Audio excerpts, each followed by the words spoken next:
Hello and welcome to Other People's Money, our regular series on sports investment with my co-host Matt Rogan, who's co-founder of Two Circles. Today, the subject is sports tech and its relationship to the investment markets with our guest Dugald Macdonald, co-founder of Sportable. And the question that comes up every single time at the end of the meeting is, can you put it in a golf ball? Yes. And of course, Pete wants to say, well, the compression in a golf ball is X and it's already good technology. And I'm just like elbowing Pete. I'm like, the answer is yes. The answer is yes. You want people to dream the vision of what you, as big as it possibly can be. I think the art of the possible is absolutely there. I think Unofficial Partner is the leading podcast for the sports business. And there's a newsletter that is read by tens of thousands of people across the business of sport. If you want to receive that every Thursday morning in your inbox, go to unofficialpartner.com and sign up there. We're into this series, Other People's Money. I've really enjoyed it because I don't know much about this world. So it allows me to ask almost idiotically simple questions. And we've gone around we've looked at private equity and we've talked about the nature of the deal and due diligence and the sort of games that people can play on around the table. And we keep bumping into what's the sports tech market like in terms of what does it look like from an investment perspective? What types of money are out there and what sorts of decisions need to get made, and what the implications of the source of money are, I think is, again, a question we keep getting back into. Now, whether that's at an Uber, not Uber literally, but just the very multi-billion-dollar end, whether it's a private equity minority partnership into the NFL or whatever it is, through the whole of the marketplace. And then you get to sports tech, and in sports tech, there's a lot of excitement, and you can imagine how many press releases someone like me gets sent where they've raised money from somewhere, and there's a sort of cast of people whose names appear on these things, which are sort of either famous sports investors, acronyms of private equity groups or investment groups, and then some sort of athletes and stars. Yeah. It's very rare that you hear the other end of the story in terms of what happened to the investment, but there's always a lot of noise at the beginning. So I'm really fascinated by it. And first of all, I want to say hello, Dugald. Thank you very much. Thank you for having me. And as ever, Matt, welcome back. Hello. Delighted to be here. Looking forward to this one. Yeah, absolutely. And I think we need to kick off with what is Sportable, because I could do it and you don't want your brand in my hands, frankly. So let's just jump that stage and let's get you talking about what is this thing. Give us a bit of the origin story, just also what it is and what you want it to be. Fantastic. Well, you'll have a glimpse into the pitching mindset, seeing as we're going to be talking a little bit about that today. But, at its core, Sportable is a data and insights business, right? So our key thesis is that there are data hungry stakeholders in sport, whether it's in the broadcasting space, the betting space, the fantasy sports space, anything that touches on fan experience and deepening the connection with fans, naturally being able to articulate the performance of players and teams in a meaningful way through statistics, through data, or through the associated content that those things generate is going to be valuable. Likewise, you have the players on the field, that human performance element, whether it's at the elite end or at the youth part of the market. Data, as we know, I'm sure one of you is going to be wearing a device today, whether it's a Fitbit or a Whoop or an Apple Watch. It facilitates competition, whether that's competition with the players around you or competition with yourself. It has become part and parcel, as we know, of every form of sport. And so naturally, we see a lot of value in that market, underpinned by a desire to always want an edge, particularly at the elite level of the market. So being able to celebrate skill and tactical insight through data is inherently valuable. Our path to getting those insights, our path to becoming the de facto data and insights platform in the team sports environment is slightly different, though. If you want to create critical mass on a data and insights platform, you have to have exclusive and valuable data to start with. That's what draws people onto the platform, all underlined by affordability at the end of the day, right? The unit economics have to work. And so for us, our data and insights business is powered by our own data collection technology, right? So when we were starting Sportable nearly 8 years ago, what we observed is that There is no shortage of hunger for data. It's just that the means of collecting it and then distributing it are limited and lack scalable infrastructure. So what we did is we actually developed our own data collection technology. It's a sensor-based technology, RFID to be specific. And this sort of manifests itself in a series of beacons that we set up around a field or a stadium. So it can be set up in minutes in any training ground or stadium in the world.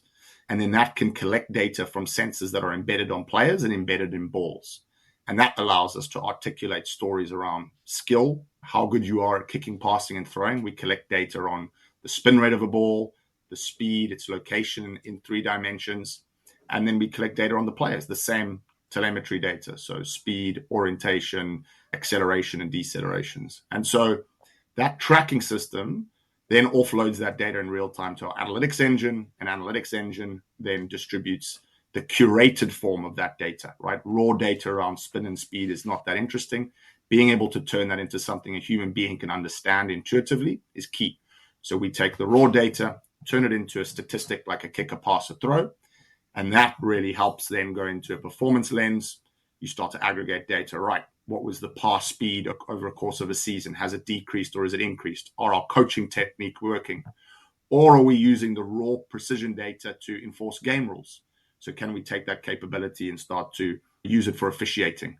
A ball crossing the line in football, whether a ball's touched in flight in a game of rugby, or a forward pass, which is the holy. So all of that capability, the technology and the hardware, feeding into a data and insights platform, that's an inherently scalable proposition. We call that a solution in a suitcase. And what we do is we approach teams or leagues with effectively a subscription-based model, right? So you're going to pay on a per game basis to access the data for fan engagement. You're going to pay on a per game basis to use it for officiating or for a performance analysis. And then that's how we build a scalable revenue stream. Underlining our go-to-market strategy is the fact that we also commercialize the data. So as you can imagine, this data, while it solves problems, is also valuable in a commercial sense, whether it's for the gaming community to provide it, to bring more people into the funnel through exciting new content and widgets, or whether it's a sponsorship advert. We've all seen Wimbledon. I think it's done some of the best branding I've seen is on the Hawkeye application in cricket with Specsavers. So very tongue-in-cheek. But in the world of sports sponsorship today, where you have these multi-billion-dollar groups clamoring to get closer to fans, these are naturally going to be tech companies, and tech companies want to tell data and technology stories. So there's a great application there. So are they, just in that scenario, would they be white labeling your tech? Exactly. So you've got it becomes a new naming right within the inventory already held by a league. Yeah. So to give you a good example, a lot of in that rugby is, so in the Six Nations, our smart balls have been deployed across Guinness Six Nations, TikTok, and the Automation series for the last nearly 2 years. But you don't see Sportable there. Those smart balls are providing live statistics to air, graphically represented every time a record kick is achieved, longest territory gain or longest hang time. And that pops up on the screen as a widget. So seconds for hang time, meters for territorial gain. And then it's white labeled by Sage. So you will recognize that name as the key sponsor in Six Nations now.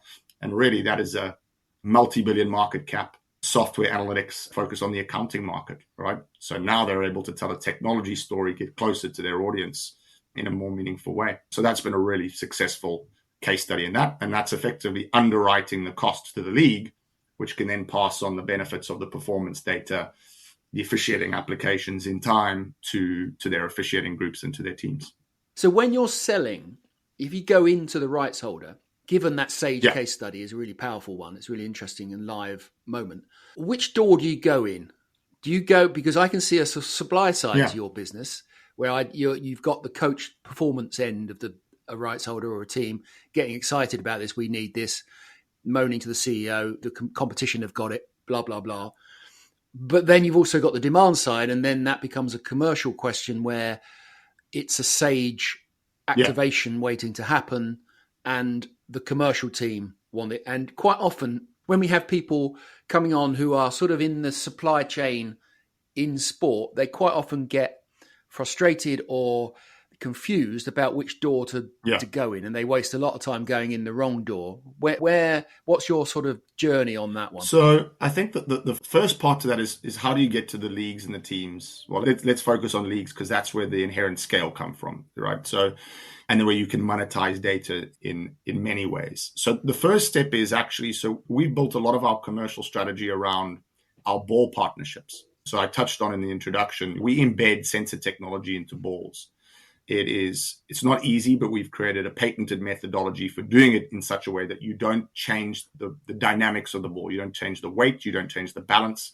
So you keep the integrity, which is, of course, key when you're working with the most, sensitive group of people in the world. These pro athletes can detect the tiniest changes, whether it's acoustic or whether it's actual feel in the hand or from the foot to the equipment they're using, right? I mean, they are one of the most sensitive groups of customers on earth. So we've perfected that methodology, and it's very valuable, not just in unlocking a data stream for us to then work with our league customers, but also for the ball manufacturers. We're creating a digital product out of their analog product.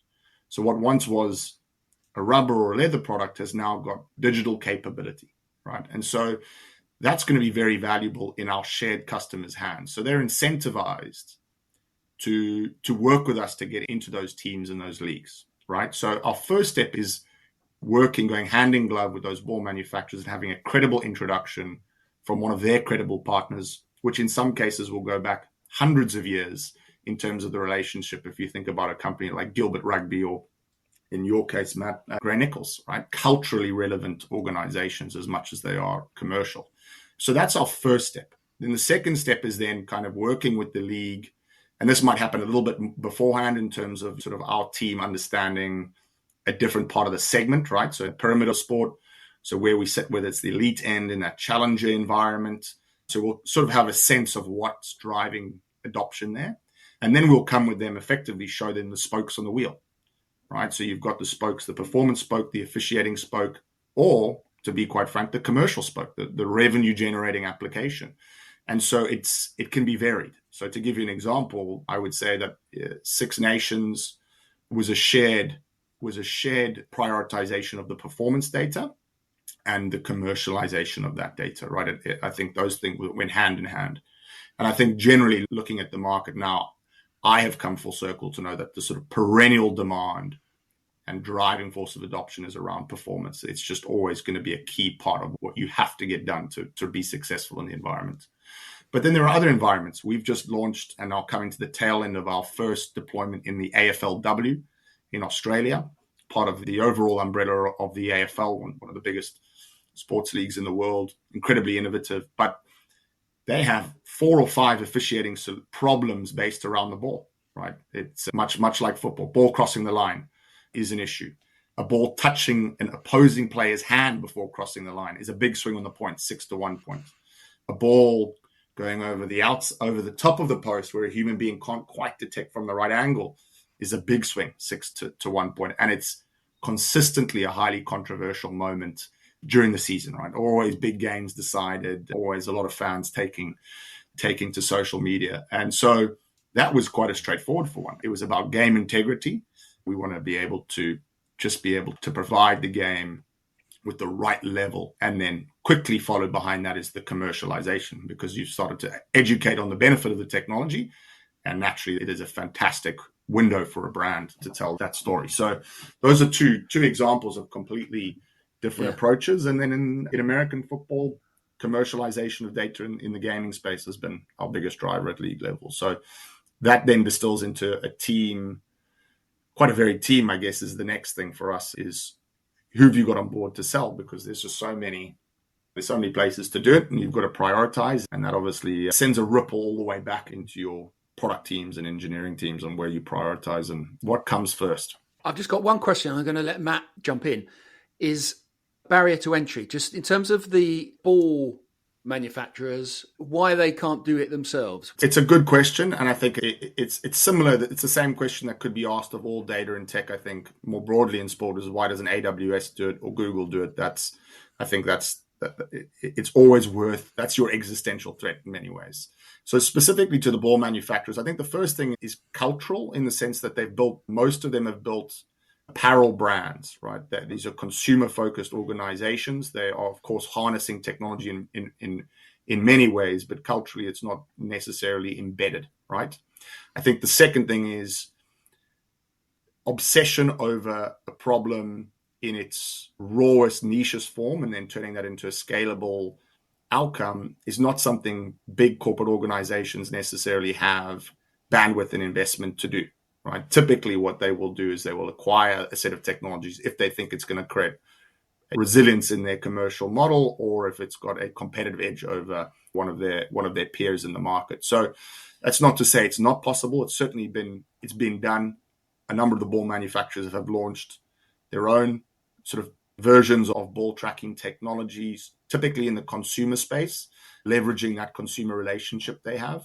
But all of those end up back in a sort of OEM environment where they're working with a technology company behind the scenes, which is great, I think, anyway, because you need to leverage every bit of scale when you're a young company. So I think that's the first one. The second one is IP. Being a small business, you've got to identify your core competencies quickly. And so in our case, it wasn't just integrating a sensor into the ball, which we patented, right? So the key piece that we did was we didn't want to create any disruption to the manufacturing or supply chain for all of these ball manufacturers. So we created a model where they could quickly integrate without changing processes or systems or people, given the sheer spectrum of how balls are made around the world, whether it's India or Vietnam or Ohio in the US.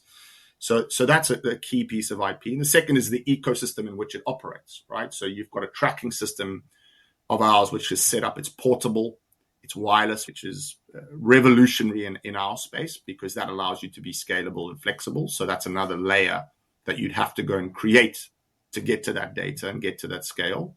And then you have to have the full value chain. You've got to have the data and analytics engine and then the content applications that bring the data to life. So what I didn't mention is we also have all the software and visualization technologies that can be plugged into broadcast graphics and plugged into Teams, their tablets, or into their software infrastructure. So that, I think that's all to say that money and time can do it, but underlying it is it's your obsession on solving the problem that I think gives you that the defensibility. And Dugald, so you kicked the business off, so you co-founded it with somebody in Pete who has that deep engineering, deep tech background, had worked at NASA, so literally rockets. And as you say, that's a very expensive thing to do, right? So talk us through where investment came into that journey for you. So at what point did you decide, okay, well, we're running this lean, but now we do need to look at some external funds coming in so we can keep that amazing product pipeline you've talked to live and vibrant? So I think one of the things we are as a hardware business, right? Whether it's part of our USP. And as they say in the VC market, very creatively, they say hardware is hard. So because you have to manufacture things, we'll come to that in a bit. But because you have to manufacture things, you have to create it. The expensive iterations of hardware, it's so different from creating a software product. We understood immediately that we couldn't fund that ourselves beyond the prototype level. So we were very realistic in the early stages that we had to get funding.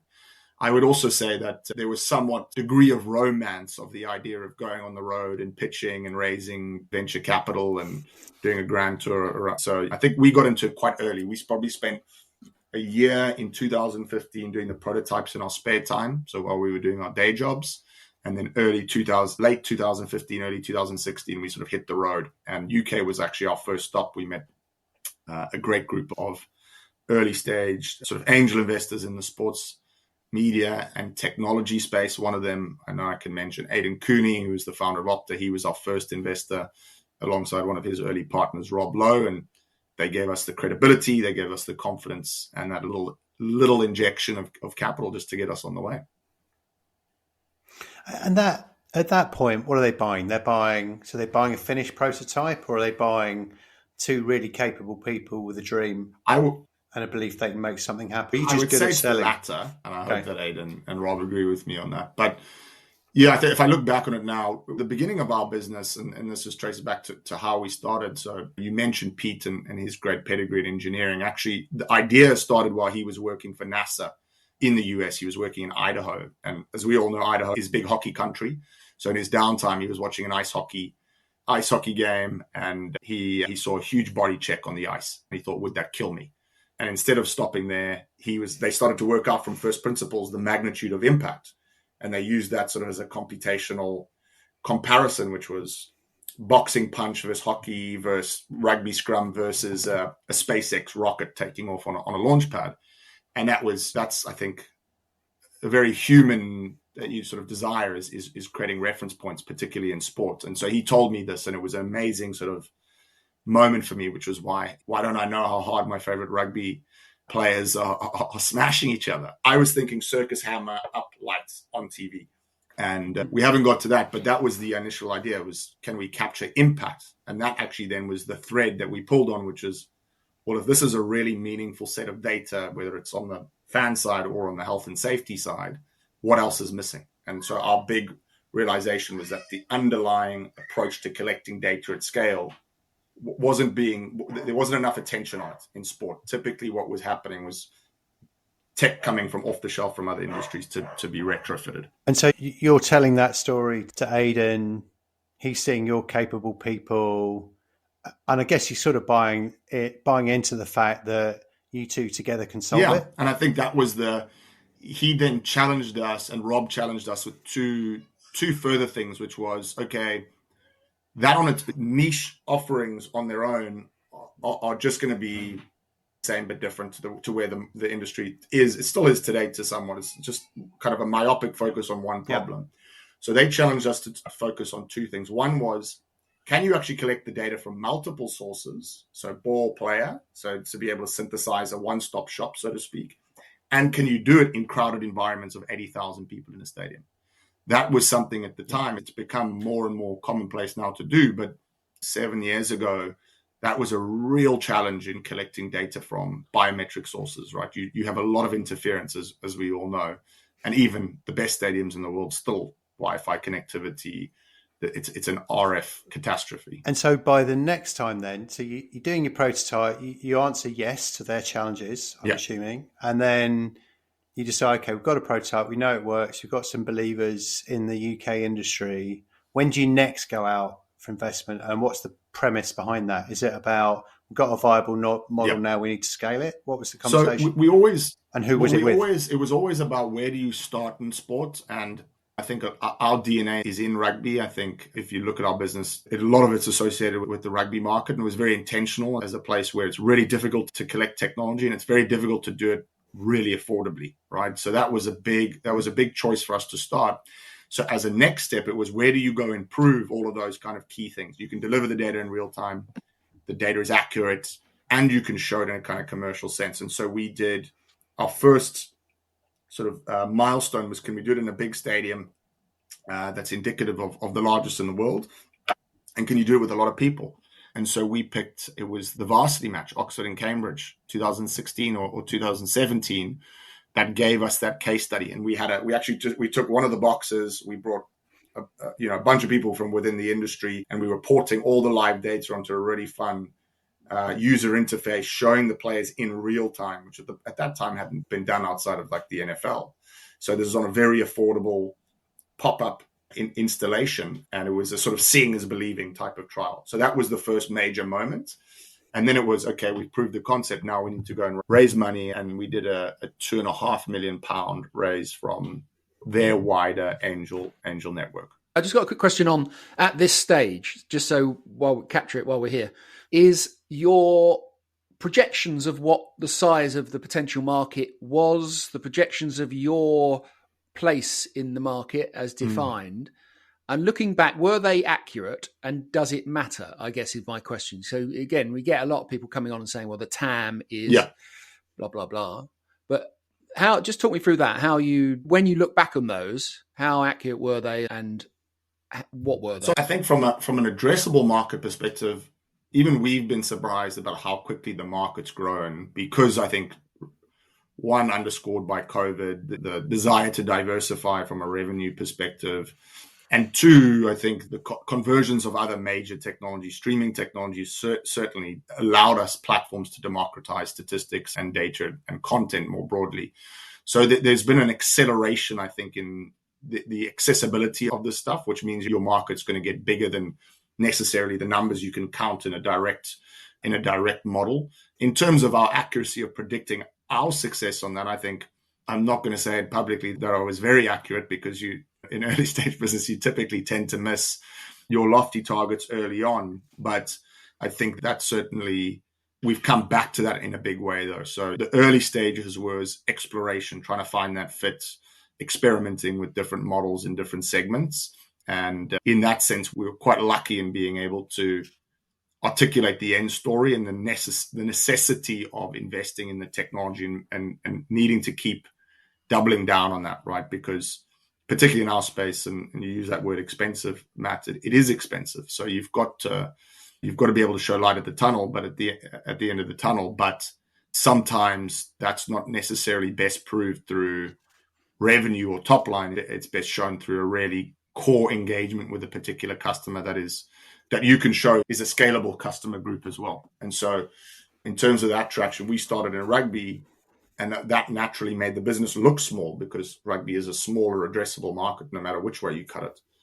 But the credibility of building a very robust product, whether it's that ball integration method, whether it's the reliability of the data going into sensitive stakeholders like broadcasting companies, having done that on big stages meant that when we got to really large markets, whether it was the football, we're 6 months into our go-to-market there, American football, where we're 12 months in, it's given our customers a lot of confidence. So we've caught up a lot of those early stage misses. So if I hear you, if I can just talk that back, I think you spent the 2.5 million scaling and building a really credible model in rugby. And then was the point in terms of saying, right, there's a broader opportunity here in other sports and therefore other geographies. If you think about something like American football, and that was the point where you went out again to find the next level of funding. And didn't you look external to the UK as well? Yes. So I think for some of that funding. So I think we obviously had the COVID speed bump, which came along. There's nothing you can do to plan for that, but in many ways good for the business, because it gave us a little bit more cloud cover to go and develop the products and move further along and mature those without, no one could expect you to really turn a massive return in that environment. So that was a key moment, I think, for us. And then that was it, right? It was taking that package, that product market fit story, and also being able to talk to the later stage investors and saying, guys, the tech risk is behind, right? That's especially in that hardware thing, it's so binary of whether it works or it doesn't. And then your catch-up periods can be up to 18 months if you've got a problem that isn't immediately solved. So taking that and then really going and saying, well, where is the capital availability going to come from? That's something I'm really conscious of, coming from a private equity background. Is fundraising is a sales game at the end of the day. It's volume, right? So being strategic and having a presence in the right markets and talking to the right audiences where you're going to have a higher probability of success is critical. So we really pushed ourselves, I think, globally to look where sports tech had high penetration, where it was easier to tell the story and be understood in an environment. I think that's a challenge in a young market like sports tech. Category leadership is hard to prove. And that's why I think, coming to that, your intro point, Rich, is like, it is underinvested, because most investors are sort of standing back. So we were very deliberate. We found great strategic groups, Ryan Sports Ventures in the US, 3 great partners with very complementary skill sets, very strong ties into the sports ecosystem. So they tick those boxes of market access and network, which is crucial, because you want to get those early stage customers that validate your model. And 2, also going to be a great signal to new investors coming in, right? And the same could be said in Australia, which is smaller regional addressable market, but actually has an incredible history of incubating some of the biggest sports tech companies in the world today. So 15 Capital is one of those ones that backed us from an early stage. And so you use those as your sort of anchor points, and they give, when you're now talking to the true money markets, they're going to give that key piece of that validation, that someone who can't really get their teeth in, don't have time to get, VC doesn't have a time to really get to know your industry, right? And especially ours, which is not yet thematic for most VCs. So it's very intentional on that side. I was going to ask you about the difference between talking to sort of specialist sports investors and the generalists. and what the assumptions are of the generalists about sport, good and bad, and whether that's advantageous or disadvantageous to you when you're raising money. Is there a difference? How do they project onto the sector? Because obviously it's a broader point than Sportable, but they're looking at sports tech. I think it's changed fundamentally. I mean, it's night and day from when we started to where we are now. Like, there's now an established investment ecosystem. I think at our level, it's still tiny compared to the global sports investment market. But generally, I would say my experience is that it's always, I've seen a few of these, or how are you different to XYZ? And that's the reaction. Is there is everyone intuitively understands the value, not just of what we're creating, but the space in which we're operating. And that's why a lot of everyone's getting into sports. But once they start digging, it's very hard to point to peer companies who've had those multi-billion-dollar exits in the tech space.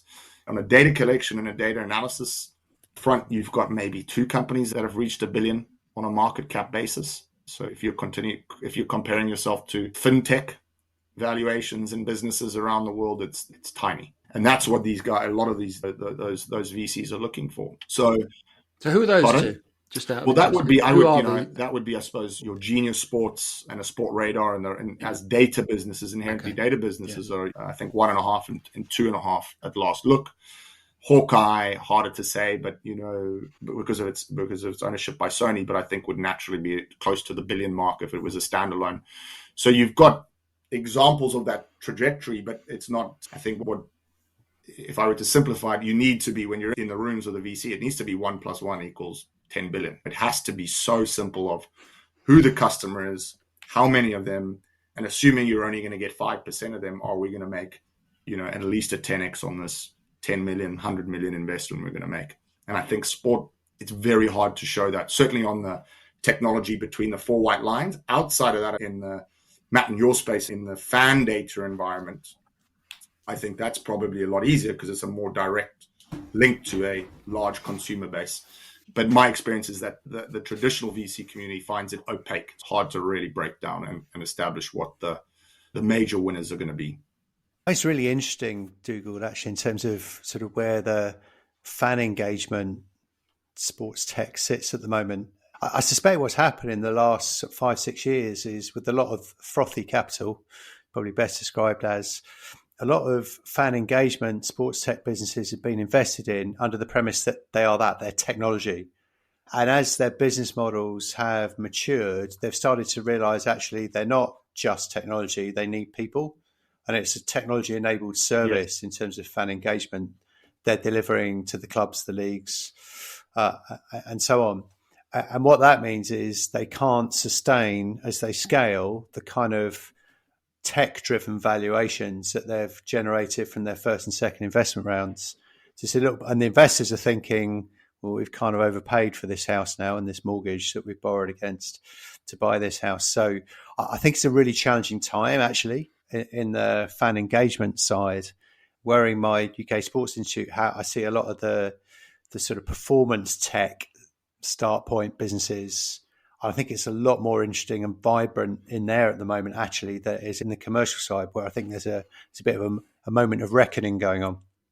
Yeah, no, that is certainly interesting, and I've come full circle. Just in our space, I'm cautious of trying to talk more generally than my own experience, but I always thought, certainly from an investor perspective, is always the more captivating story. And I also thought from a traction perspective, talking about fan engagements, monetizing fans, it always resonated with me as the more scalable side, right? It just, naturally, that's where the money is associated with sport. But in terms of driving adoption, I think, to use that word again, perennial, it is the teams, it is the coaches, it is the players, actually, that are, one, they're driving things forward. They have a voracious appetite for an edge. And as a result, they're always going to push the boundaries.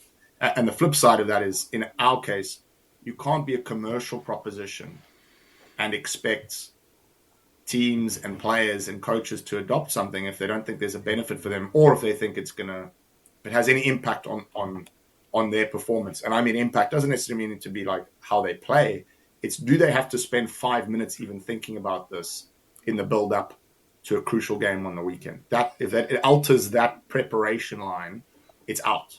And so I think that's what's been a crucial mindset change for me, particularly. And also, I've got great guys on the team who've kind of helped me come back to that, who really see that as the bottom-up game, building a strong foundation for the business when the real commercialization can take place. It's funny, like if I think back to Two Circles, people always said to us, well, why are you building your business around tickets when sponsorship checks are bigger and broadcast checks are bigger? But the reality is broadcasters come and go, sponsors come and go. There will always be games that need tickets to be sold. And that's so what you need to build any kind of tech-enabled proposition is as close as possible to 100% client retention. And so being closer to the game day, actually, for us, was the easiest way to do it. How do you? I just think there's a nice build. I've got a question about, you mentioned there about the difference between a tech business and a tech plus people or a consulting type layer or whatever it is, the relative values. There's also a B2B, B2C question that I've got, which is about sports tech. Quite often your head goes to, okay, it's Whoop or it's a wearable. And I interviewed Kevin Kelly about 15 years ago, and he was talking about the quantified self, all of that. And there's a lot of excitement in the generalist market there. I used to wear a Nike Fuel Band. I don't know about you, but that didn't spin off much data for me. But what's your view? Because I could easily see if someone came in and said, right, okay, we're going to give you a check. Yeah. But we need it to be in high street stores. We want it in every ball. We want it Adidas, Nike. We want to do that route. Has that ever been a conversation? Have you been very narrowly focused on a B2B route? And let's just talk for a minute about that sports tech bit of the thing, because that's where a lot of the excitement is, but it's also where I imagine there's a lot of, boulevard of broken dreams. I'm smiling because when my team hear this, they're all gonna laugh, particularly Pete, because there's a good analogy where we talk the business through in these presentations. It's me and Pete. I'm the commercial, the CEO. He's the CTO, so he's talking about the technology. And the question that comes up every single time at the end of the meeting is, can you put it in a golf ball? Yes. And of course, Pete wants to say, well, the compression in a golf ball is X, and it's already good technology. And I'm just like elbowing Pete. I'm like, the answer is yes. The answer is yes. Don't you want people to dream the vision of what as big as it possibly can be. And I think so. That's in answer to your question. I think the art of the possible is absolutely there. I think the practical approach for me is coming back to that sort of, where does the rubber hit the road in this environment? For me, the gatekeepers are always your teams and your leagues. And so you want to create that relationship for them for anything that's going to be consumer facing, right? So if you wanted to do a ball, it's an official ball, you don't do a Sportable ball with a ball partner. You do the official ball of the AFL into the grassroots so that they can compare that player, your kick against your favorite player's kick, favorite punt. Okay, that's for me. That's where certainly the blue sky for our businesses. And so whether that's on a strictly B2C, where I want to sell a device that's endorsed by the AFL, and there's an app and you can compare against your player, or it's going to be in a sort of B2B2C layer where we're only licensing the data, the technology is built into your local club or your local school. That's still the fork in the road that will come. But that is naturally, you have to be looking towards that last place of scale. And that is the inevitable place. I think that's the youth sports market connecting the bottom of the pyramid with the top of the pyramid is key, particularly its data is an inherently licensable product. Like it's a licensable right in the same way that it's currently licensed to a broadcaster or to a betting company, being able to license the speed of a pass or a kick down so a young player can compare it on their own device is the ultimate vision for us. It does strike me as the conversation we had with Phoenix Private Equity were really clear with us that don't just try everything that might be the future possibility of the product and half do them.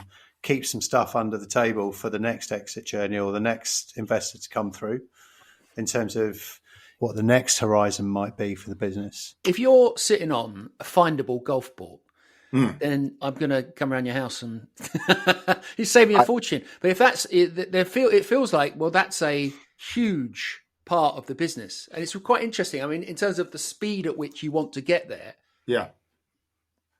Is this a worry about over promising in terms of when you go to the D2C market, when you get to idiots like me who want everything all the time as soon as possible, that is going to be problematic? Or is it just a scale? Is it a physical scale thing? Or is it politics of Titleist ain't going to let you do that anytime soon because they're selling balls? Well, I think in that particular case, yes, that's where the harmonious relationship with your ball partner comes to a screeching halt, because you're cutting into their sales. I think, you have to be very cautious, especially about that sort of the promised land of what, in our case, what youth sports is presented to be. But I think you've got to think about these things in stages. And what would you achieve now? What is my core focus as a business now? It's market share growth. Why? Because it creates large data sets, historical data sets that can be monetized many times, and it grows year on year. So that's where the inherent profitability of our business comes from, right? So that market share then lends itself naturally to being in a position to say, okay, can we create the equivalent data set in a layer below, whether that's in the challenger market outside the league or whether that's in a youth sports league? And are there models for us to follow that have already been achieved successfully? So if you look at what I think you would need to do there, which is a sort of a land and expand model where you're giving the technology, so you're not selling devices into a basket of goods in a household where I know how old Matt's kids are, but where they are now competing against a Whoop or a Fitbit or an Xbox game. You're just selling the data. So it's part of the infrastructure of that sport. And there are businesses that have done that successfully using other technologies. So if you think of Pixelot and VO as examples, they are, or Huddle, it's video being mass. It's the video technology, the actual collection of cameras is being given away effectively. And then they're monetizing a subscription to come onto the platform. So we are cautiously standing back and saying, what are the winning approaches here? How do we have to be very cautious of unit economics because we actually make something? And then what is the most effective way to do it? Because just like with the ball manufacturers, there are much easier ways to get to scale than having to fight for every single customer yourself. So who are the groups that have a vested interest to have automated statistics and content on their platforms or in their systems to give them that extra edge in the market? And so can we operate through those guys? So being in the pro sports market now gives us a chance to build credibility, to prove trust, to prove value in the data that we're doing, and in parallel work on that larger land and expand model, work on economies of scale around the underlying technology, but always thinking of, I've got to monetize, I've got to spread the costs, got to spread this cost of hardware over as many people and as many uses as possible. That's core to how we approach it. Best example of that I always come back to is the fact that on my 18th birthday, Gillette sent me a razor and kind of 4 razor blades. Yeah. 31 years later, I still use a Gillette razor because I've, to this point, way too lazy to go and try other lasers. It's become, and they were significantly better than the cheap bit ones my dad gave me when I was 16 and started needing to actually use a razor. I've never gone back. So Gillette have been able to amortise the cost of their razor over 31 years of me buying razor blades off. I guess there's a risk thing, isn't there? I mean, it's analogous with your example there about the Sage rugby. You're white labeled, you go along, you're doing it, and then someone else is doing the marketing, that bit at the front end, which, as we all know, is expensive, takes a long time, is risky. It's not a game that if you don't need to be in it, you probably don't want to be in it. Yeah, no, I think so. I think that, that's inherently a question you're always asking is where your name sits in all of this and how you get that brand reputation. That's where your question was going, Richard? But it's a sort of intel position that you're building. Yeah, and that's you don't get that reinforced moment. A lot of my investors, I'll give you an example. I got messages saying, I didn't know Sage made smart balls, I didn't know they were competitors of ours. And it is funny, but it's also not funny because it shows that you're just nowhere near building yourself in at a marketing level, which is so crucial. I think then you've got to ask yourself, well, what problem are you trying to solve? And for us, the problem we're solving is creating revenue for the partner. I just need to be able to make sure that that story is heard by the right audience.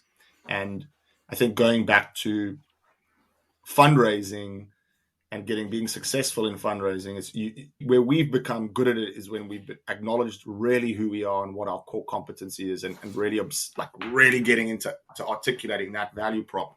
So we're going through a brand refoundation exercise that you guys all too well, but we had on there initially, it's the fans, and actually we don't talk to fans. We talk to technology companies in sport. We talk to the leagues directly. We do talk to the coaches and the teams, not really to the players. So there's a reckoning where you have to be sort of, right, okay, maybe that really cool identity that you have in your mind or that the investor wants to think of because of it's that scale, that's not who you are. But there's plenty, once you focus, you actually start to become, I think, more successful and just say, right, that's the real problem we're solving. You talked, if I could just quickly, I really wrote down when you said it, what we get from our investors currently, and I think it was in the context of Ryan, you mentioned we get complementary skill sets and market access and network. So what are the skill sets they've brought into your organization you didn't have? What are the mirrors they're holding up to? We go, actually, we've got to improve in this space now if we're really going to be one of those billion-dollar businesses. Well, I think so. So on a strategic level, there's a market credibility and understanding piece that you can bridge, right? So I think let's maybe it's not the right way, but as a rest of world company, like that's how they deem us in the US. How do you need to become, it's that age-old thing, whether it's music or whatever it is, but to make it, you got to look and feel like that. And I think it's being able to pull back the layers of the real truth of the relationships, the processes, the regulation. And so that credibility allows you to sidestep first order mistakes that cost you dearly. And hiring is a good example of that. How do you leverage people who know the industry and know the skill sets required to really execute well?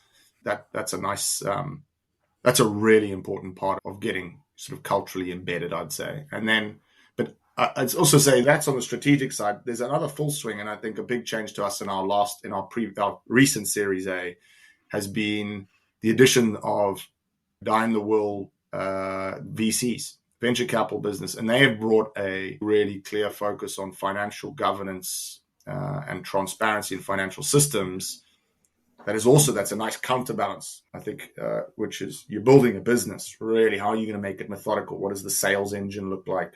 How do we create accountability, not just for you as the leader, but for you and the rest of the team in the organization? And so those two things side by side, I felt right now we've got an amazing mix. So we feel potent. I think it's almost the public service announcement part of the podcast, but I think that's so fundamental. Just talk to so many people in the UK and the States who have gone with sport-specific investment route on the basis of market connections and market access, but being promised that by people who haven't grown a business in their lives and actually just spent their careers talking a big game. So they haven't got the market access they've been promised, and they've learned nothing because the investor hasn't been through the journey before in terms of all that discipline and skill and things you talk about in the context of the venture capital investor. So if you can have a balance of both, that to me seems a good blend to point to at Series A. Let's talk about the bubble question, because I think whenever it's almost become a cliche that when you get to sports tech as the sports tech conversation, because it's a sports tech bubble. I'm interested in bubbles generally, and just in terms of how they develop and the sort of psychological aspect to it. Yeah. What does it look like from your point of view? Because the question is, has it burst? If it was one, is it still one? But just give me a sense of where you are in that question. Yeah. I think it's certainly been tempered. I think the last 12 months, particularly with interest rates running up, the ability to raise money easily has definitely put the brakes on, let's say, bubble level investing. It's certainly in our sector, right? You've got a lot of young businesses that are struggling to raise money because it's become so much harder to access that capital. And because people are scrutinizing it against other investments, whether you're a family office or whether you're a VC, the tone changes, which is, oh yeah, we'll put the money in. It's like, no, who's your lead investor? Who's reading around? Everything, profitability is now our big KPI again. So I think that's the natural macro environment has certainly just put the brakes on, I think, enough for it not to be something that's a sort of runaway train. In our space, I don't see a bubble of crazy investments in the reckless kind like you'd see on front page news, and I think that's always a precursor, right? When you're like, and the NFT trend type of stuff. Not that I'm criticizing, but that's where you go into. It's when that comes crashing down and people's hands are really burnt that I think that's the bubble bursting, and that's bad for everyone. So I think we're in a stabilized place, and in the next 6 months, I think we're going to have a slower rebound than people have probably anticipated 12 months ago. That's been stretched. So yeah, I think it's tempered at the moment. I wouldn't say this. I don't see lots of money flying in, not in our space, certainly. And I look around at our peer companies, the leaders in the space. I don't see behavior that suggests that people are well over-promising beyond what their products can do, what the market's ready to adopt. So I'm fine with our trend as it is, but I think what I am, let's say, worried about is the sport bubble more generally, and it's not something I'm an expert on, and so would be hesitant to talk about. But a couple of books written in the last 6 months, I think, are well publicized. It's a topic on a lot of podcasts that I listen to. So it's those headwinds on sports broadcast deals, all that sort of stuff, which I'm not an expert in. But that's what would worry me as being the bubble type of thing. The knock-on effects of those mainstays of the sports economy going down, that then really hammers the rest of us. One of the things that sort of encourages people is the celebrity investor. We mentioned at the beginning, and in sport, and this is a question about the States, as it is probably more than it is here, but it's obviously happening here as well. But then when you see, I was having a conversation with Lalit Modi about cricket and in the IPL, and he then shared just the uplift in player salaries in the IPL this time around. And you've got the NBA's collective bargaining agreement, again, a massive uptick in their media rights from 25 billion to 75 billion. Now that money, there's a question here that what happens to that money when it gets to the players, and then it seems to then go through the players into sports tech and investments, and they are becoming investors in their own right. Some are very good, apparently. I've never, people mention Kevin Durant. I've no line on whether that, what he's good at, but he gets a good reputation. Others are just being ripped off. It's like a version of the old footballers pub. They're just, the money goes and they lose it and then whatever.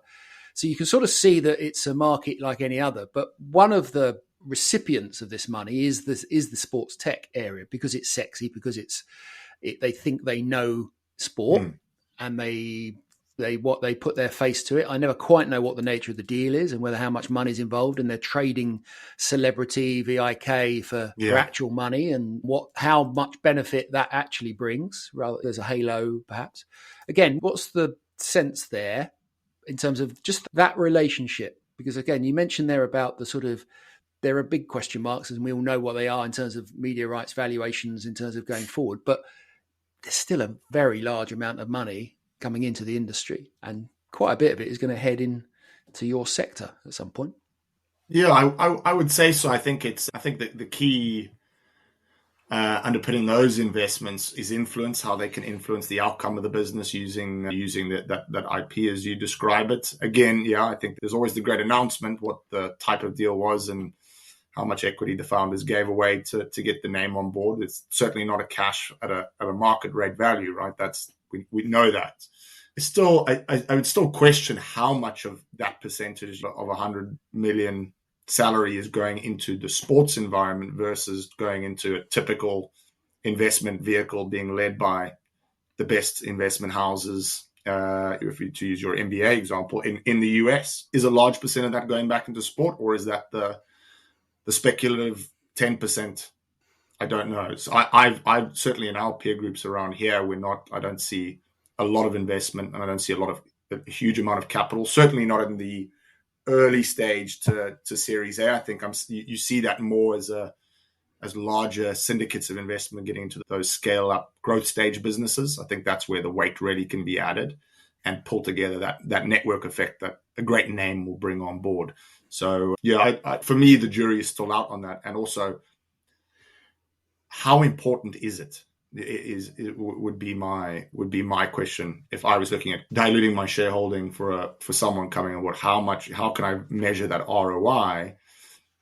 And again, I bring it comes all the way back to your other question, Rich, which is, where do VCs see? How do they look at your market? How do they look at the space? How investable? What's the capital availability? And I think if it requires an individual to create a network effect, an individual to create a binary outcome on success, or at least influence it heavily, you don't have a multi-billion-dollar business, right? If they're buying it at market rate like everyone else and they're clamoring to get in because they've got FOMO, that's a different factor altogether. But I'd say the biggest investment houses, and we all know the household names, the Accels or the Sequoias, they don't require that, right? They want to see a founding team that can just execute exponential growth with no regulatory barrier, no political barrier. That's the key. That's what you've got to come back to. I think the athlete space, we're only just beginning to understand how to make the most of athletes to grow the size of the sports bubble. It's really interesting seeing WSL's new deal yesterday, where they've actively sought to engage the female footballers themselves with providing content to help, such that beyond traditional rights, so that they can grow the value of the league as a whole. And with the right education, I could see them being fantastic ambassadors in that regard, in the same way that UK sport has worked very differently with British Paralympic and Olympic athletes in the last cycle to tell different stories. And I think you'd need to be crystal clear, to your point, Dugald, on what value is it we're actually looking for these athletes from, beyond if there's any kind of discount on the sort of regular value of the equity that we're giving away, then what's the tangible value that goes against it? There are some, I think Andy Murray's done a couple where he has a very clear and focused role that is adding. And I've talked to a couple of the founders of the businesses that have said it's added, but you need to be really clear where that is and hold an elite athlete to account like you'd hold anyone else to account. Yeah, absolutely. But I think it can only benefit the industry if those athletes are involved and engaged and have skin in the game on the other side, I suppose. Not that they don't have enough skin in the game; they've got plenty on the line. But I think it creates that commitment around the ecosystem too. So I do see your point there, Matt. Right, I'm just going to sort of head us towards the end, and I've got a question here because it's interesting where and thank you for sharing the story, because it's really interesting, the stages and the levels and the different types of money that come into a business over time. I've got a question. I was wondering about when you felt most vulnerable, because all of this is about balancing risk and reward and taking money in, taking a bet on the next stage. What do you think? And COVID, you're not allowed to say COVID because that's too obvious an answer. No. I think there's financial vulnerability. There's your own personal career vulnerability, are probably the two areas that I'd go to. So financial vulnerability, we've all been there. We've all had 1 month of runway. I think you have to. That's just about stealing yourself and your ability to go and execute and get the remaining capital to close your rounds, et cetera. And so I've had those moments. I think probably the most vulnerable I've ever felt is because I'm not on the technology and product side, I'm on the commercial side. There have been those lulls, particularly brought on by a hardware-based business, where you're waiting to deploy, you're waiting to get into the game with the customer, you're waiting to make money, you're waiting to show investors that curve and that the model's working. And that's been the hardest moment. Those were the hardest moments for me. And this is three or so years ago would probably where that was most pronounced, which is what the hell am I doing with my life question, right? And I'm sure Pete I know he's had the others, but he's right in the middle of doing, right? And I suppose he might have the same, because as the product gets more boring and stable and replicable and scalable, it's less of the innovation to do. So maybe he's going to have a crisis. So do you think he feels a greater sense of control in those moments than you do? Do you think he's less stressed because he thinks, okay, I've got this, it's within my power to do something, whether it works or not? Absolutely. I think particularly with him he's a master of pulling rabbits out of hats too, from a tech perspective, right? There's almost, his engineering pedigree spans from mechanical engineering to nuclear engineering. So his ability to dive into a problem, whether it's on the analytics side or on the hardware side, even in the deployment of the technology side, he can master it, and he's got an engine that goes far beyond most people. So I think there's a comfort in that, in being able to execute and just find and solve problems. Whereas I'm almost entirely about the outcome. And so if we're not getting to the outcome, or I don't feel like we're getting to the outcome, it's there's a great deal of anxiety. I mean, look, the three of us have all been gainfully employed by other people, haven't we? And we've all chosen to set our own thing up. And for me, at least, and what sounds like for you, Dugald, and I think I know you, Rich, for you as well, that ultimately that's because we want control. Mm. Yeah. And whenever we're put in environments where we don't have that control, whether it's a business deal or whatever, that's where I feel the stress and the angst. Did through the whole Two Circles journey and still do. Entrepreneurs struggle, I think, with a lack of control, which is why we've got to get the investment deal right. Exactly. That's the cash and the capital is the oxygen to get yourself to that point of stability. It's a big thing, actually, that control piece, Matt, in terms of, I won't say our interviewing process, but certainly in like the way that we talk to our team and the way we interact with them is a heavy emphasis of being able to operate without all of the information and all of those controls, and just prioritize speed and making decisions without having the complete picture, which is hard for anyone. It's very hard for scrupulous engineers, particularly. So getting the right balance of the checks and balances of that decision making is good, but it's certainly a cultural thing that you have to get right in the early days. So I think we've got a good balance there, and I will make the note that I don't have this. The vulnerability has left. Now the vulnerability and anxiety is, are we going to meet the potential of the business? You know, is it going to be what I truly believe it can be now? Something's got to keep you up at night. It's got to be something. It might as well be that. There's always something. He had a baby 6 weeks ago, so it's probably that. Exactly. Yeah, well, much space for worry between those 2 feet. Puts a few things in perspective. Listen, Dugald, Thanks you very much for your time. Really appreciate it. Oh, thanks, guys. It was great. And thanks, Matt, as ever. Till the next time, Other People's Money. Pleasure. See you soon. Cheers, guys. See you soon.